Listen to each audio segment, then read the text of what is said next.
நீங்கள் இந்த குளத்திற்கு விடுதலை வேண்டும் என்கிறீர்கள். இந்த குளத்தில் எங்கள் மக்கள் தண்ணி அருந்த முடியாது. நீங்கள் இந்த சாலைக்கு விடுதலை வேண்டும் என்கிறீர்கள். இந்த சாலை வழியாக எங்கள் மக்கள் போக கூட முடியாது.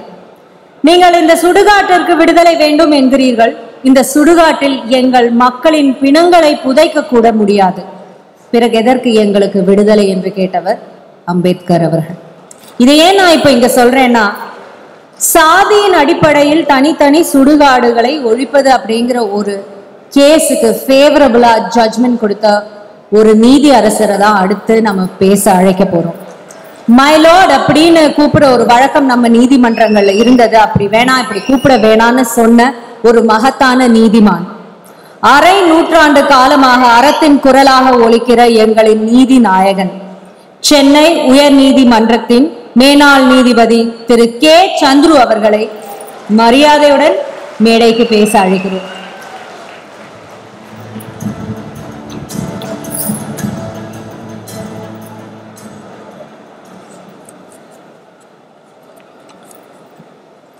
அனைவருக்கும் வணக்கம்.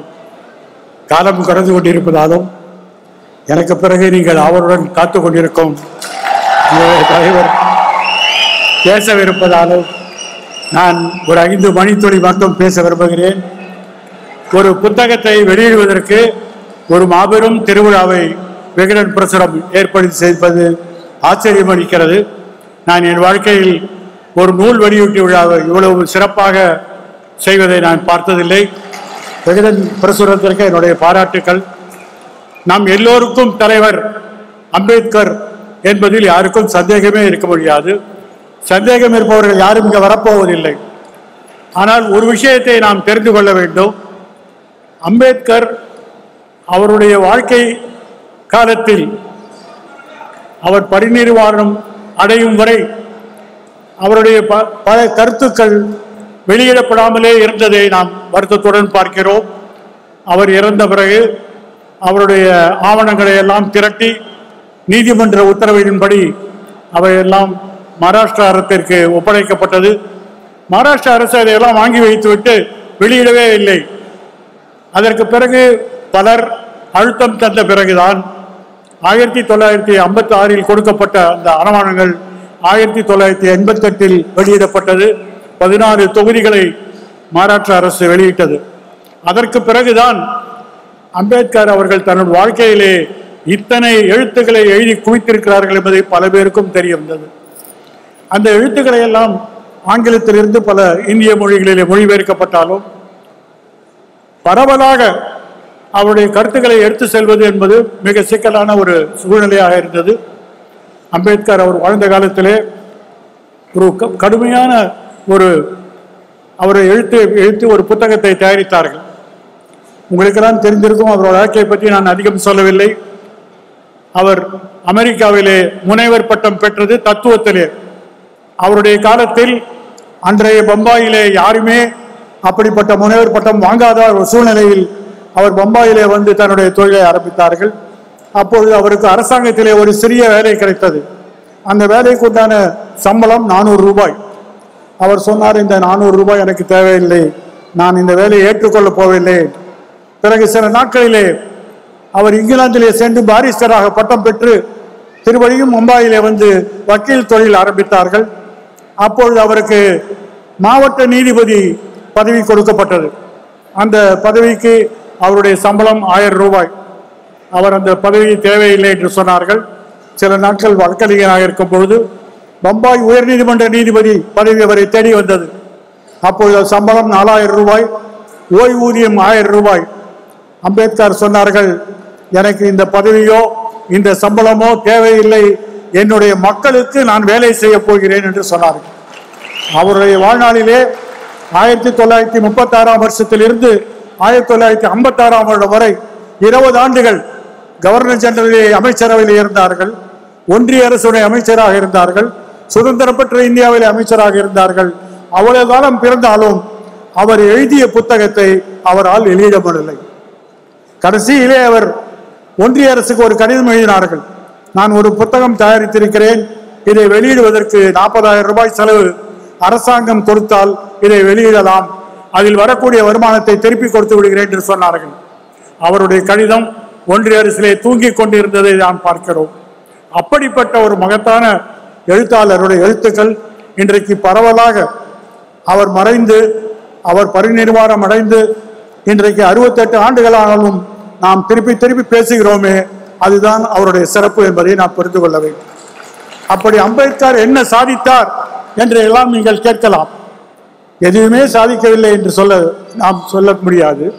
ஆனால் ஒன்று சொல்கிறேன், இந்த நாடு ஜாதி அடிப்படையிலே பிளவுண்டு ஜாதிக்கு ஒரு நீதி என்ற இடத்திலே நூற்றுக்கணக்கான ஆண்டுகள் இருக்கும் பொழுது ஒரு அரசியல் சட்டத்தை தயாரித்தார்கள்.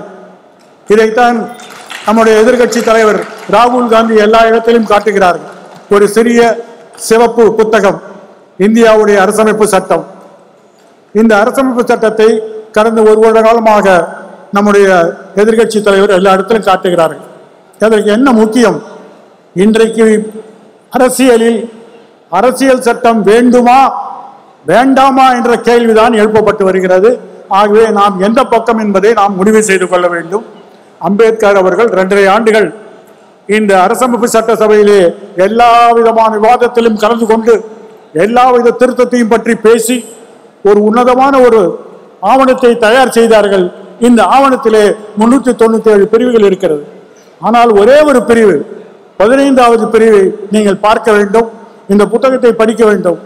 எப்பொழுது ராகுல் காந்தி அவர்களை காட்ட ஆரம்பித்தார்களோ இந்த புத்தகம் 1.5 லட்சம் பிரதிகள் வித்திருக்கிறது என்பதை தெரிந்து கொள்ள வேண்டும். ஏனென்றால் இன்றைக்கு மக்கள் தங்களுக்கு எந்த விதி தங்களை ஆள்கின்றது, தங்கள் நாட்டை எந்த விதி எடுத்து செல்ல வேண்டும் என்பதை தெரிந்து கொள்ள ஆர்வப்படுகிறார்கள். யாரும் ஒரு சட்ட பிரச்சனை என்றால் வக்கீலிடம் செல்லவில்லை, நாமும் தெரிந்து கொள்ள வேண்டும் என்ற ஆசை இன்றைக்கு இருக்கிறது. இந்த சட்டத்திலே 15வது பிரிவிலே என்ன சுவட்டிருக்கிறார் என்றால், மதத்தின் பேரிலோ சமயத்தின் பேரிலோ மொழியின் பேரிலோ இடத்தின் பெயரிலோ அல்லது இவையெல்லாம் சேர்ந்த ஒரு கலவையின் பெயரிலோ இந்த அரசு யாரிடமும் வேறுபாடு காட்டாது என்ற ஒரு பெரிய ஒரு அரிய ஒரு உரிமையை கொடுத்திருக்கிறார்கள். மனுநீதி புதைக்கப்பட்டது, சமநீதி உறுதி செய்யப்பட்டது என்பதை நாம் தெரிந்து அதுதான் இந்த சட்டத்துடைய முதல் சாதனை. கொஞ்ச காலத்துக்கு முன்னால் இந்தியில ஒரு படம் வந்தது. அந்த படத்தோட பெயரு 15வது பிரிவு என்று. அப்பொழுது அந்த பட தயாரிப்பாளரிடம் கேட்டார்கள், இந்த சட்டத்திலே 300 பிரிவுகள் இருக்கிறது, ஏன் 15வது பிரிவு என்று படத்திற்கு பெயர் வைத்தீர்கள்? அது ஒரு இந்தி படம். அவர் சொன்னார், ஒரு மனிதனுக்கு எப்படி இதயம் இருக்கிறதோ இந்திய அரசியல் சட்டத்துடைய இதயம் அந்த 15வது பிரிவிலே இருக்கிறது என்று சொன்னார்கள். அம்பேத்கருடைய சாதனையை நாம் சொல்லிக்கொண்டே போகலாம். நான் அதிக நேரம் பேசவில்லை, ஒரே ஒரு கருத்தை சொல்கிறேன். இந்த 15வது பிரிவு ஒரு அரசு, அதற்கு முன்னால் இருந்த எந்த அரசும் செய்யாத ஒரு சாதனை. மக்களிடம் மதத்தின் பெயரிலும் ஜாதியின் பெயரிலும் நாங்கள் வேறுபாடு காட்ட மாட்டோம் என்ற உறுதி, அந்த உறுதியை நாம் நிலைநாட்ட வேண்டும். ஏனென்றால் இதுக்கு அதிகமான ஆபத்து இந்த அரசமைப்பு சட்டத்திற்கு இருப்பது. நான் அதிகம் சொல்லவில்லை, ஆனால் ஒரு விஷயத்தை சொல்கிறேன். இன்னும் முழுதும் பேசிக்கொண்டு போகலாம், அம்பேத்கருடைய சாதனையெல்லாம் பேசிக்கொண்டே போகலாம். ஆனால் அதையெல்லாம் தாண்டி இன்றைக்கு எல்லாருமே அம்பேத்கரை கொண்டாடுகிறார்கள். இன்றைக்கு அவர் நினைவு தினம் எல்லா இடத்திலும் அனுஷ்டிக்கப்படுகிறது. நம்முடைய ஆளுநர் கூட அனுஷ்டிக்கிறார்கள், எல்லாரும் அனுஷ்டிக்கிறார்களே. அந்த அம்பேத்கரை அப்படி பாராட்டி விட்டு இன்றைக்கு அவருடைய பெயரை எங்கே வைத்திருக்கிறார் என்றால் பம்பாயிலே சிறையிலே வைத்திருக்கிறார். இன்றைக்கு அவர் ஜாமீனிலே வந்திருக்கிறார் என்று தெரிந்து கொள்ள வேண்டும். அவர் செய்த குற்றம் என்ன அது அவருக்கே தெரியாது, அரசாங்கத்துக்கே தெரியாது. 5 வருட காலமாக இன்றைய வரை குற்றப்பத்திரிகை போடவில்லை. BK-16 என்று சொல்லக்கூடிய 16 பேர் உபா சட்டத்தின் கீழ் கைது செய்யப்பட்டு வைத்திருக்கிறார்கள். அதில் ஒருவர் இறந்து விட்டார். துரதிர்ஷ்டவசமாக நம்முடைய தமிழ்நாட்டை சேர்ந்த அருள் தந்தை ஸ்டான் சாமி அவர்கள் 83 வயதில் ஒரு அருட்தந்தை ஜார்க்கண்ட் மாநிலத்திலே பழங்குடி மக்கள் மத்தியிலே வேலை செய்த அவரை கைது செய்து பம்பாயிலே சிறையில் அடைத்தார்கள். அவருக்கு பார்க்கின்சன் நோய். அவரால் ஒரு ஒரு லோட்டாவில் இருக்கக்கூடிய தண்ணியை வைத்துக் கொள்ள முடியாது, கை ஆடும், கை சென்றுவிடும். அவர் சிறை அதிகாரியிடம் கேட்டார்கள், எனக்கு இந்த தண்ணீரை உறிஞ்சுவதற்கு ஒரு உறிஞ்சான் வேண்டும் என்று, ஒரு சிப்பர் என்று சொல்வார்கள், நம்முடைய ஸ்ட்ரா என்று சொல்வார்கள். நம்முடைய பழக்கடைக்காரர்கள் இளநீர் விற்பவர்களெல்லாம் நமக்கு ஓசியில கொடுக்கக்கூடிய ஒரு அந்த ஸ்ட்ரா, அதை பம்பாய் அரசு கொடுக்க மறுத்துவிட்டது. தந்தை சாமி அவர்கள் சிறையிலே இருந்து மருத்துவ வசதி குறைவினால் இறந்து விட்டார்கள் என்பதை நீங்கள் தெரிந்து கொள்ள வேண்டும். 16 குற்றம் சாட்டவர்களே 15 பேர் இன்றைக்கு இருக்கிறார்கள். அதில் மற்றொருவர் இறந்து விட்டார்கள், சாய்பாபா என்பவர். அவர் தள்ளுவண்டியிலே செல்லக்கூடியவர், சக்கர வண்டியிலே செல்லக்கூடியவர், அவரும் இறந்து விட்டார்கள். இப்பொழுது 14 பேரிலே ஒரு சிலருக்கு பிழை கொடுக்கப்பட்டிருக்கிறது. 5 ஆண்டுகள் அவர்களுக்கு சார்ஜ் ஷீட் கிடையாது. 5 ஆண்டுகளில் பல பேருக்கு ஜாமீன் கிடையாது. அப்படி அவர்கள் என்ன குற்றம் செய்தார்கள் என்பதை யோசித்து பார்க்கிறோம். அம்பேத்கருக்கு நாங்கள் நினைவு கூடம் வைக்கிறோம், அம்பேத்கருக்கு சிலை வைக்கிறோம் என்றெல்லாம் ஒன்றிய அரசு சொன்னாலும் அம்பேத்கருடைய ஒரே மகள் வயிற்று பேரனை 5 வருடங்கள் நீங்கள் சிறையில் வைத்தீர்களே ஏன் என்று சொல்லுங்கள். இதைத்தான் நாம் கேட்க வேண்டும். இதைத்தான் அம்பேத்கர் அவர்கள் இந்த புத்தகத்திலே 21வது பிரிவிலே ஒவ்வொரு குடிமகனுக்கும் சுதந்திர உரிமை ஒன்று என்று சொல்லியிருக்கிறார்கள். யாரையும் சட்டவிட்ட விரோதமாக குற்றச்சாட்டுகளை தெளிவுபடுத்தாமல் யாரையும் சிறையில் அடிக்க முடியாது. ஆனால் சிறையிலே வைக்கப்பட்டிருக்கிறார்கள். அவர் செய்த குற்றம் என்ன என்று யாருக்கும் தெரியாது. அவர்கள் எல்லாம் பீமே கோரிகான் என்று பூனாவிலே பக்கத்தில் இருக்கக்கூடிய ஒரு சிறிய கிராமம். அந்த கிராமத்துடைய சிறப்பு என்னவென்றால் அங்கே ஒரு வெற்றி ஸ்தம்பம் இருக்கிறது, ஒரு தூண் இருக்கிறது. அந்த தூண் பட்டியலின மக்கள் பேஷ்வா அரசரை எதிர்த்து, அந்த குறுநில மன்னரை எதிர்த்து போராடி வெற்றி பெற்ற சின்னம். அந்த சின்னம் அங்கே இருக்கிறது. 1954 வருடம் பாபா சாஹிப் அம்பேத்கர் அந்த சின்னத்தை சென்று பார்த்து வந்தார்கள். அது ஒரு சட்டவிரோதமான தூண் அல்ல.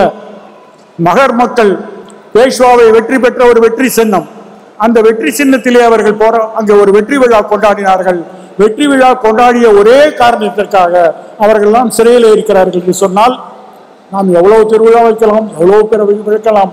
ஆனால் ஏன் இந்தியாவில் இருக்கக்கூடிய அறிவாளிகள், நம்முடைய அம்பேத்கருடைய பேரன் போன்ற ஒரு அறிவாளிகளை எல்லாம் ஏன் சிறையில் வைத்திருக்கிறார்கள்? இந்த கேள்வியை நாம் என்றைக்கு எழுப்புகிறோமோ அன்றைக்கு தான் நம்முடைய சுதந்திர உரிமையை நிலைநாட்ட முடியும். அந்த சுதந்திரத்திற்கு இன்றைக்கு ஆபத்து வந்திருக்கிறது. இந்த அரசமைப்பு சட்டத்தை காக்க வேண்டும் என்று சொல்லக்கூடியவர்கள் ஒரு பக்கம், அரசமைப்பு சட்டத்தை தூக்க வேண்டும் என்று சொல்லக்கூடிய மறுபக்கம். அடுத்த ஒரு தேர்தல் என்று ஒன்று வந்தால் என்று நான் என்று சொல்கிறேன் என்றால், இன்றைக்கு இருக்கக்கூடிய அரசு தேர்தலை பற்றி அதிகமாக அவருக்கு நம்பிக்கை இல்லை. அப்படி வந்தால் அந்த தேர்தல் எதற்காக என்று சொன்னால், அரசமைப்பு சட்டத்தை காப்பவர்கள் ஒரு பக்கம், அழிப்பவர்கள் ஒரு பக்கம் என்று பிரிவினை வருடம். மற்றொரு பக்கத்திலே மனுநீதியா சமநீதியா என்ற கேள்விதான் எழுப்பப்படும். இந்த கேள்விக்கு உங்களுடைய பதில் என்னவாக இருக்கும் என்றால், இந்த புத்தகத்தை நான் உங்களுக்கு விளக்குவதால் அனைவரும் இந்த கருத்து பெட்டகத்தை நீங்கள் எடுத்து வாசிக்க வேண்டும். முதல் கட்டுரை நம்முடைய திருமாவளவன் அவர்கள் எழுதியிருக்கிறார்கள். பல்வேறு கேள்விகளுக்கு பதில் சொல்லியிருக்கிறார்கள். சில நுட்பமான கேள்விகளுக்கெல்லாம் பதில் சொல்லியிருக்கிறார்கள். இதை நாம் புரிந்து கொண்டால்தான் நம்முடைய அரசியலை மேலும் எடுத்து செல்ல முடியும். ஆகவே இந்த விழாவிலே இந்த புத்தகத்தை நீங்கள் வாங்கி படிக்க வேண்டும். இந்த புத்தகத்தை எல்லோருமே பெற்றுக்கொள்ள வேண்டும். பெற்றுக்கொள்ள முடியாதவர்கள் மற்றவர்களுக்கு நன்கொடையாக கொடுக்க வேண்டும். நமக்கு போடக்கூடிய சால்வை, நமக்கு போடக்கூடிய மலர் செண்டு இதையெல்லாம் ஒத்தி வைத்துவிட்டு இந்த புத்தகத்தை நாம் எல்லோருக்கும் நன்கொடையாக கொடுக்க வேண்டும். அவர்களை படிக்க வைக்க வேண்டும். குறிப்பாக மாணவர்களை படிக்க வைக்க வேண்டும். அப்போதுதான் அம்பேத்கருடைய தத்துவத்தை நாம் புரிந்து கொள்வோம். புரிந்து கொண்டால்தான் சமநீதிக்கான ஒரு படை இங்கே உருவாகும். அந்த படை நிச்சயமாக நீங்கள் இருக்க வேண்டும் என்று சொல்லி வாழ்த்து விடைபெறுகிறேன். வணக்கம். நன்றி ஐயா.